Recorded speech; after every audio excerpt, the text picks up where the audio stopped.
pain is gone.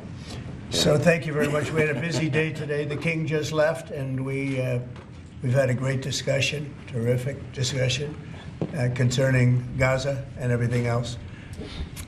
We had discussions also about Saturday at 12 o'clock. It's going to be a big moment. We'll see what happens. I don't expect much happening with these people, but we'll see what happens. And we're going to be signing a very important deal today. It's Doge, and I'm going to ask Elon to tell you a little bit about it and some of the things that we found, which are shocking.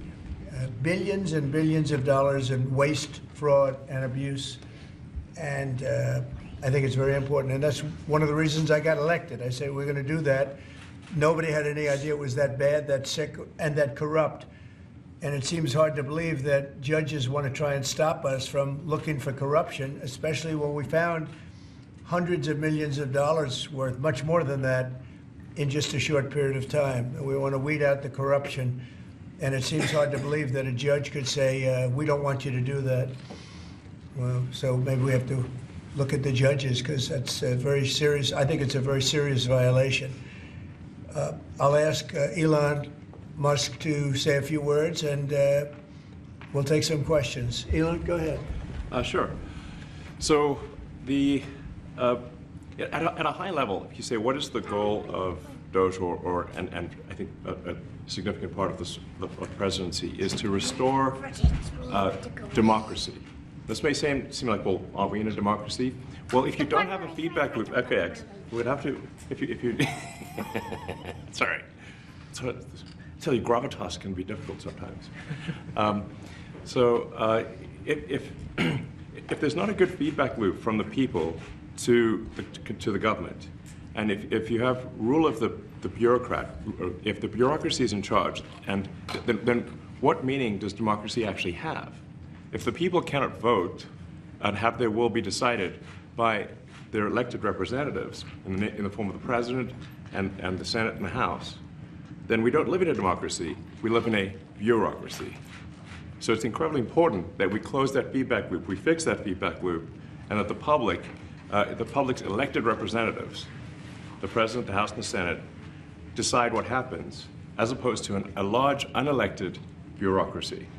This is not to say that there are good people who are in the federal bureaucracy, but you can't have an autonomous federal bureaucracy. You have to have one that is responsive to the people.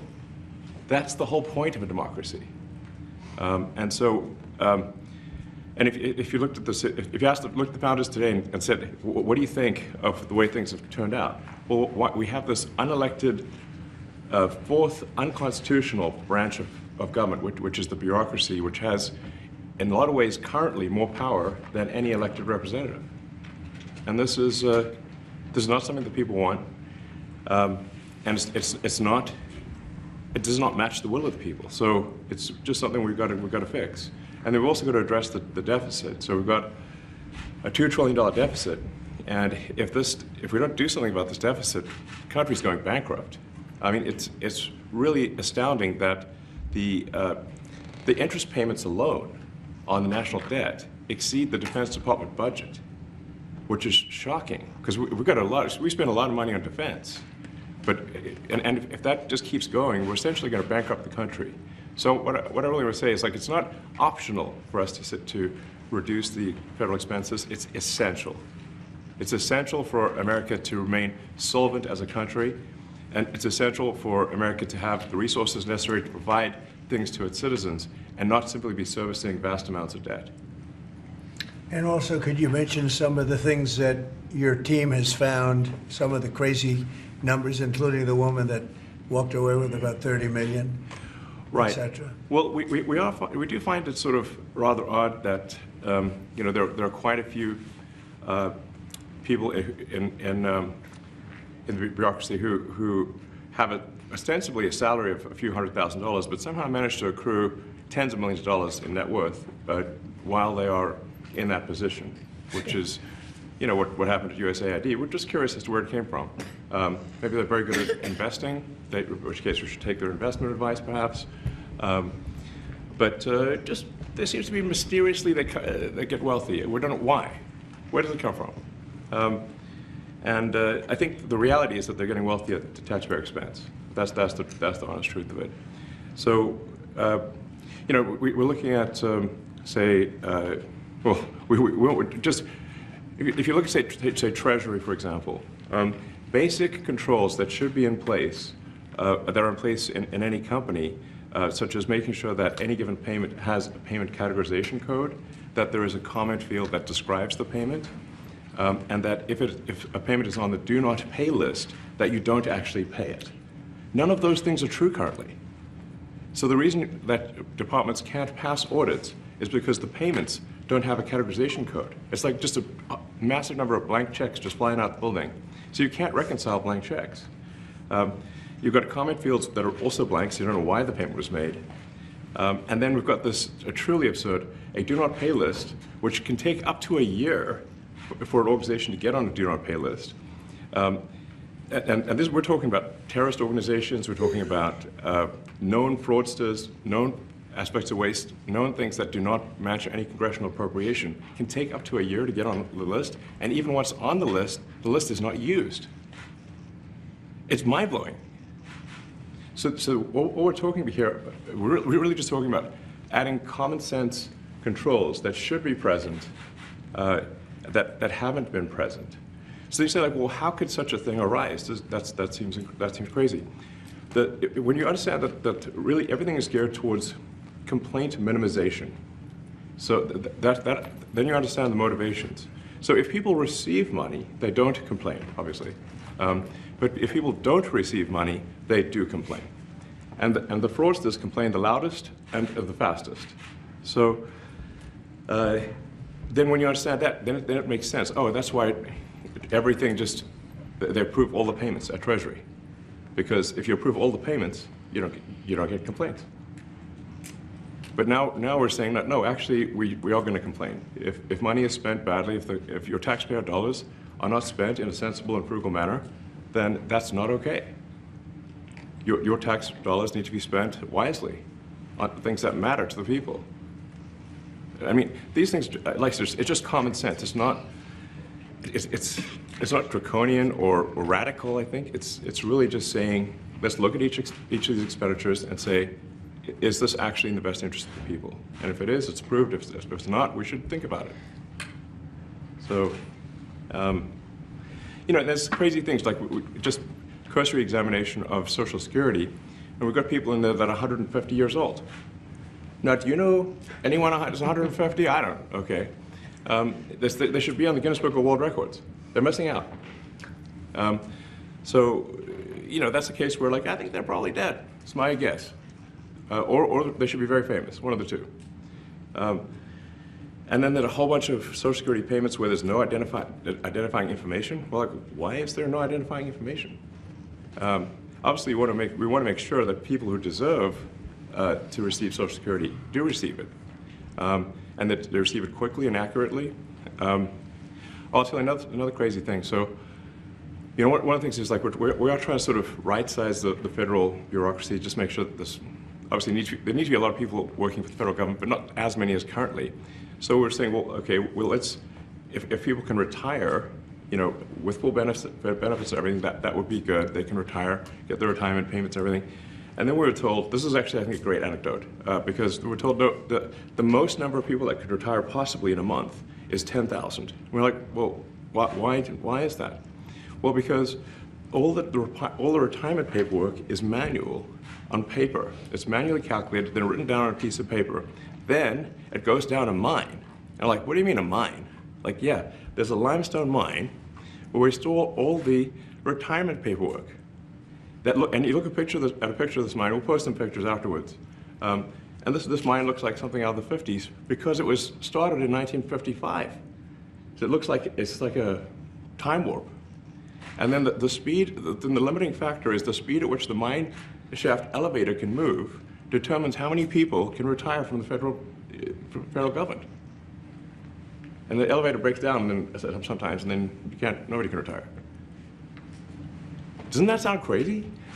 There's like 1,000 people that work on this. So I think if we can take those people and say, like, you know what, instead of working in a mine shaft and carrying manila envelopes to boxes in a mine shaft, you could do practically anything else. And you would add to the goods and services of the United States in a more useful way. So anyway, so I think that's an example. Like at a high level, if you say like, how do we increase prosperity? Is we get people to shift from roles that are low to negative productivity to high productivity roles, and so you increase the total output of goods and services, which means that there's a higher standard of living available for everyone. That's the actual goal. Everyone's very quiet. So are people normally this quiet? Your detractors, Mr. Musk, what? including a lot of Democrats. I have detractors? You do, sir. I don't believe it. Say that you're orchestrating a hostile takeover of government and doing it in a non-transparent way. What's your response to that criticism? Well, first of all, you couldn't ask for a stronger mandate from the public. The public voted. We have a majority of the public voting for President Trump. We won the House, we won the Senate. The people voted for major government reform.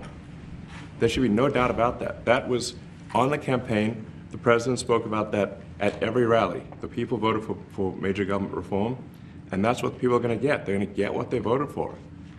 And a lot of times, people that don't get what they voted for, but in this presidency, they are going to get what they voted for. And that's what democracy is all about. Mr. Musk, the White House says that you will identify and excuse yourself from any conflicts of interest that you may have. Does that mean that you are, in effect, policing yourself? What are the checks and balances that are in place to ensure that there is accountability and transparency? Well, we actually are trying to be as transparent as possible. In fact, we post our actions to the Doge handle on X and to the Doge website. So all of our actions are maximally transparent. In fact, I don't think there's been, I don't know of a case where an organization has been more transparent than the Doge organization. So, and the kind of things we're doing are, I think, very, very simple and basic. They're not, what I mentioned, for example, about Treasury, just making sure that payments that go out, taxpayer money that goes out, is categorized correctly, that the payment is explained, that organizations on the do not pay list, which takes a lot to get there, that actually are not paid, which currently they are paid. These are not individual judgment decisions. These are about simply having sensible checks and balances in the system itself to ensure that taxpayer money is spent well. So it's got nothing to do with, like, say, a contract for some company of mine at all. But if there is a conflict of interest when it comes to you yourself, for instance, you've received billions of dollars in federal contracts when it comes to the Pentagon, for instance, which the president, I know, has directed you to look into. Yeah. Are you policing yourself in that? Is there any sort of accountability check and balance in place that would provide any transparency for the American people? Well, all of our actions are fully public. So if you see anything, you say, like, wait a second, hey, Elon, that seems like maybe that's, there's a conflict there. It's not like people are going to be shy about saying that. They'll say it immediately, Including you yourself. Yes. But transparency is what builds trust, not simply somebody asserting trust. So not somebody saying they're trustworthy, but transparency, so you can see everything that's going on. And then you can see, am I doing something that benefits one of my companies or not? It's totally obvious. And if we thought that, we would not let him do that segment or look in that area if we thought there was a lack of transparency or a conflict of interest. And we watched that also. He's a big businessman. He's a successful guy. That's why we want him doing this. We don't want an unsuccessful guy doing this. Now, one thing also that Elon hasn't really mentioned are the groups of people that are getting some of these payments. They're ridiculous. And we're talking about billions of dollars that we've already found. We found fraud and abuse. I would say those two words as opposed to the third word that I usually use, but in this case, fraud and abuse. It's abusive because most of these things are virtually made up, or certainly money shouldn't be sent to them. And you know what I'm talking about. It's crazy. So, but we're talking about tens of billions of dollars that we've already found. And now a judge who's an activist judge wants to try and stop us from doing this. Why? And why would they want to do that? I campaigned on this. I campaigned on the fact that I said government is corrupt. And it is very corrupt. It's very, very, it's also foolish.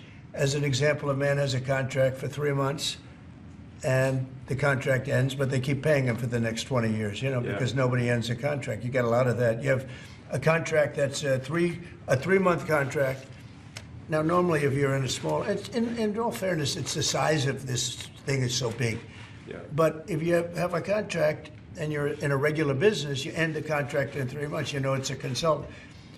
Here's a contract for 3 months, but it goes on for 20 years. And the guy doesn't say that he got money for 20 years, They don't say it. They just keep getting checks month after month. And you have various things like that, and even much worse than that, actually, much worse. And I guess you call that incompetence, maybe. Yeah. It could be corruption. It could be a deal's made on both sides, where the guy gets the money, he kicks. I think there's a lot of kickback here. I see a lot of kickback here. There's a lot of kickbacks. A tremendous kickback, because nobody could be so stupid to give out some of these contracts, so he has to get a kickback. So that's what I got elected for, that and borders and military and a lot of things, but this is a big part of it. And I hope that the court system is going to allow us to do what we have to do. We got elected to among other things, find all of this fraud, abuse, all of this horrible stuff going on. And we've already found billions of dollars, not like a little bit, billions, many billions of dollars. And when you get down to it, it's going to be probably close to $1 trillion. It could be close to $1 trillion that we're going to find. That will have quite an impact on the budget. And you'll go to a judge where they handpick a judge, and he has certain leanings. I'm not knocking anybody for that, but he has certain leanings. And he wants us to stop looking. How do you stop looking? I mean, we've already found it. We have a case in New York where a hotel has paid $59 million, $59 million because it's housing migrants, illegal migrants, all illegal, I believe. And they were being paid twice the normal room rate at 100% occupancy. Unbelievable. So it's a racket. Yeah. Mr. Musk, can I ask you a question? You Well, said on- if I may sort of just going for the president's comments, at a high level, you say, well, what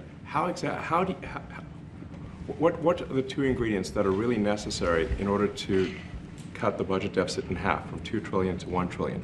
And it's really two things: competence and caring. And if you add competence and caring, you'll cut the budget deficit in half. And I fully expect to be scrutinized and get a daily proctology exam, basically. Might as well just camp out there. So it's not like I think I can get away with something. I'll be scrutinized nonstop. But with the support of the president, we can cut the budget deficit in half from 2 trillion to 1, and then with deregulation, because there's a lot of sort of regulations that don't ultimately serve the public good. We need to free the builders of America to build. And if we do that, that means I think we can get the economic growth to be maybe 3-4%, maybe 5%. And that means if you can get $1 trillion of economic growth and you cut the budget deficit by $1 trillion, between now and next year, there is no inflation. There's no inflation in 26. And if the government is not borrowing as much, it means that interest costs decline. So everyone's, the mortgage, their car payment, their credit card bills, anything, their student debt, the monthly payments drop. That's a fantastic scenario for the average American. I mean, imagine they're going down the grocery aisle and the prices from one year to the next are the same, and their mortgage, all their debt payments dropped. How great is that for the average American? We had That's no what we're idea. We had no idea we were going to find this much, and it's open. It's not like complicated. It's It's not that simple stuff. complicated. It's It's like a lot of work. We Yeah. can't believe it. A lot of work. A lot of smart people involved. Very, very smart people. But you're talking about anywhere maybe $500 billion. It's crazy the kind of numbers you're is really talking crazy. about. Normally when you're looking at something, you'll find you're looking for 1 out of 100. Here you're almost reversing it. You look for one that's good. Yeah. And you can look at the title and you say, why are we doing this? Why are we doing that? And the public gets it. You know, the public gets it. You've seen the polls. The public is saying, why are we paying all this money? This for years, this has gone on. President Trump, Senator, Yeah, go ahead. Wait, go ahead. Senator Rand Paul today said that Doge cuts will ultimately need a vote in Congress. Do you agree with that? Is that the plan? I really don't know. I know this. We're finding tremendous fraud and tremendous abuse. If I need a vote of Congress to find fraud and abuse, it's fine with me. I think we'll get the vote, although there'll be some people that wouldn't vote. And how could a judge want to hold us back from finding all of this fraud and finding all of this incompetence? Why would that happen? Why would even Congress want to do that? Now, Congress, if we do need a vote, I think we'd get a very easy vote because we have a track record now. We've already found billions of dollars of abuse, incompetence, and corruption. A lot of corruption. If a judge does block one of your policies, part of your agenda, will you abide by that ruling? Will you comply Well, I with that always order? abide by the courts, and then I'll have to appeal it. But then what he's done is he slowed down the momentum. And it gives crooked people more time to cover up the books.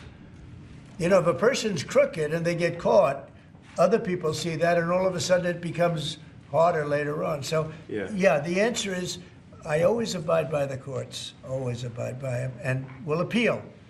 But appeals take a long time, and I would hope that a judge, if you go into a judge and you show him, here's a corrupt situation, we have a check to be sent, but we found it to be corrupt.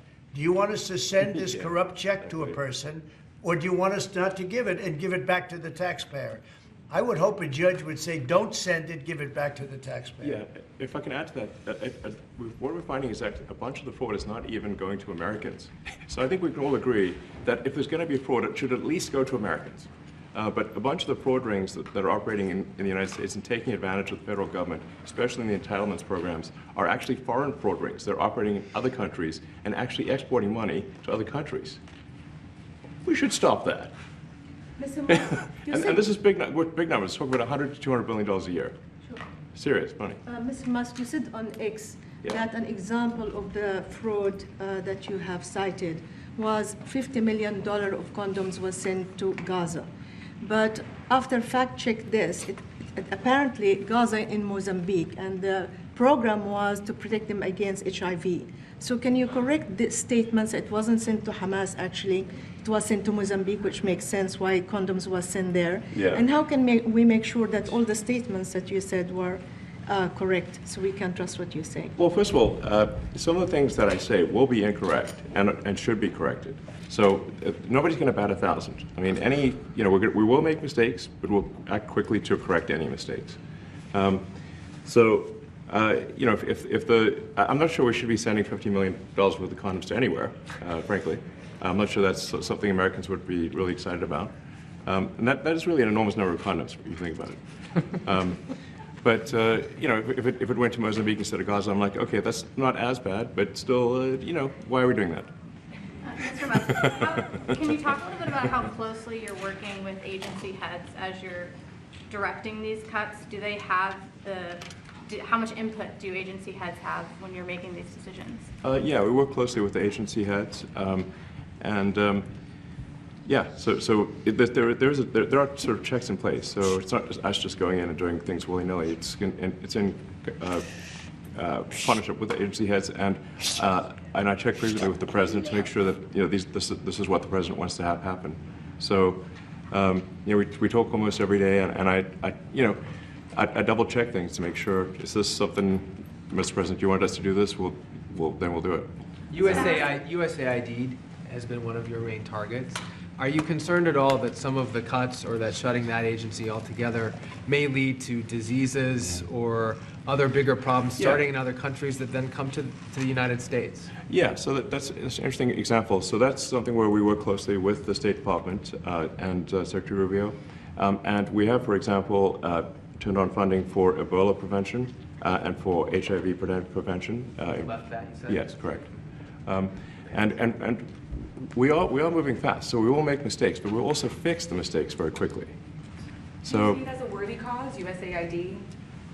I think that there are some worthy things, but overall, if you say what is the bang for the buck, I would say it was not very good. And there was far too much of what USAID was doing was influencing elections in ways that I think were dubious and do not stand the light of day.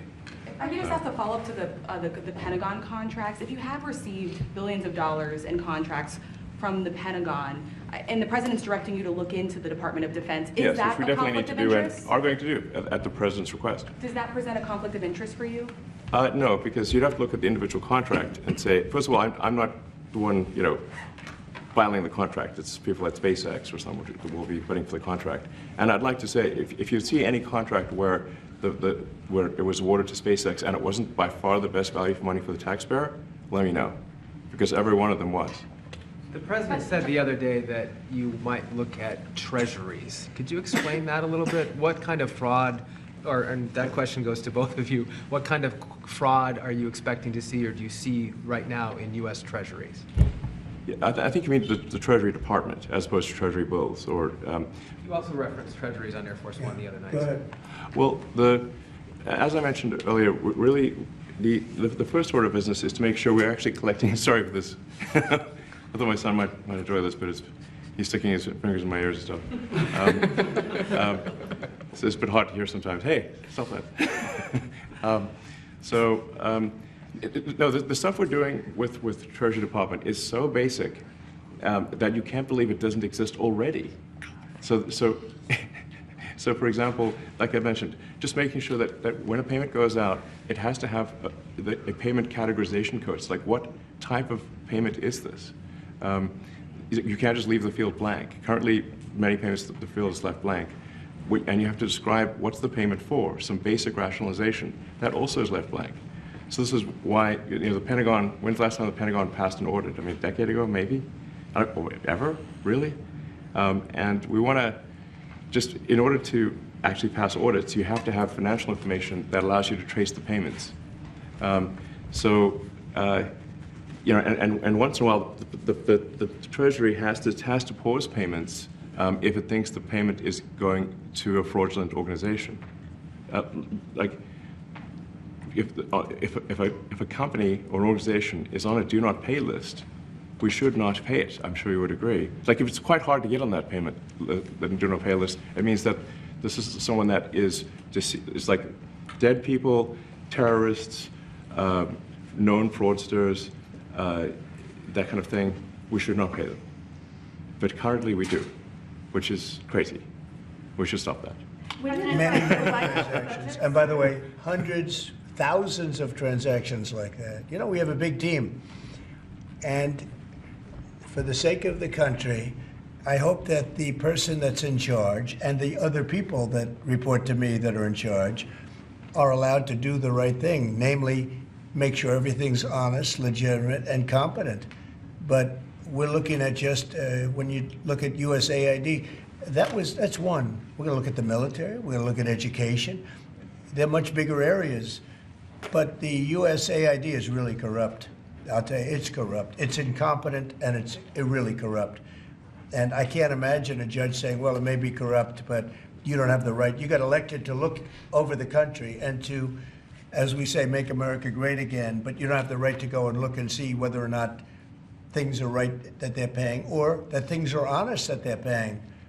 And nobody can even believe this. Other people, law professors, they've been saying, how can you take that person's right away? You're supposed to be running the country, but we're not allowed to look at who they're paying it to and what they're paying. We have massive amounts of fraud that we caught. I think we probably caught way over a lot of billions of dollars already in, 2 weeks? Yes. And it's going to go to numbers that you're not going to believe. And much, as I said, much is incompetence and much is dishonesty. We have to catch it. And the only way we're going to catch it is to look for it. And if a judge is going to say you're not allowed to look for it, that's pretty sad for our country. I don't understand how it could even work. On the buyout program, can you personally guarantee that? Which one? The buyout program, the operative federal workers. Can you personally guarantee that the workers who opt in to resign now will be paid through September? Well, they'll get their money, but they're getting a good deal. They're getting a big buyout. And what we're trying to do is reduce government. We have too many people. We have office space. It's occupied by 4%. Nobody's showing up to work because they were told not to. And then Biden gave them a 5-year pass, some of them, 48,000 of them, gave them a 5-year pass, that for 5 years, you don't have to show up to work. And let me tell you, this is largely, much of this stuff is because of Biden. It's his fault. He allowed this country, what he did on our border. What he did on our border is almost not as bad as what he did with all of these contracts that have come out. It's a very sad day when we look at it. I can't even believe it. But many contracts just extend, and they just keep extending, and there was nobody there to correct it. And that cannot be, I can't imagine that could be held up by the court. Any court that would say that the president or his representatives, like Secretary of the Treasury, Secretary of State, whatever, doesn't have the right to go over their books and make sure everything's honest. I mean, how can you have a country? You can't have anything that way. You can't have a business that way. You can't have a country that way. Hey, thank you very much, everybody. Thank you. Thank you, press. Thank you, press. Head out. Coming back tonight. Mark Fogel will be at the White House tonight at about 10 o'clock. If you want to come over, you can say hello to him. Did you guys give anything in return? Not much. No, they were very nice. We were treated very nicely by Russia, actually. I hope that's the beginning of a relationship where we can end that war and millions of people can stop being killed. They've lost millions of people. They lost, in terms of soldiers, probably 1.5 million soldiers in a short period of time. We got to stop that war. And I'm interested primarily from the standpoint of death. We're losing all those soldiers. And they're not American soldiers, they're Ukrainian and Russian soldiers. But you're probably talking about 1.5 million. I think we got to bring that one to an end. Okay? Thank you. Thank you very much. Thank you. We're moving. Let's go. Let's move. Thank you. We're moving. 10 o'clock Thank you. tonight at the White House. All right, guys. Thanks, everybody. Let's head out. Thank you. See you later. Yeah, I mean, it's a lot, you know. So Thank you, guys. Thanks, guys. Right behind the stills. it's like, I think they're like less than a month.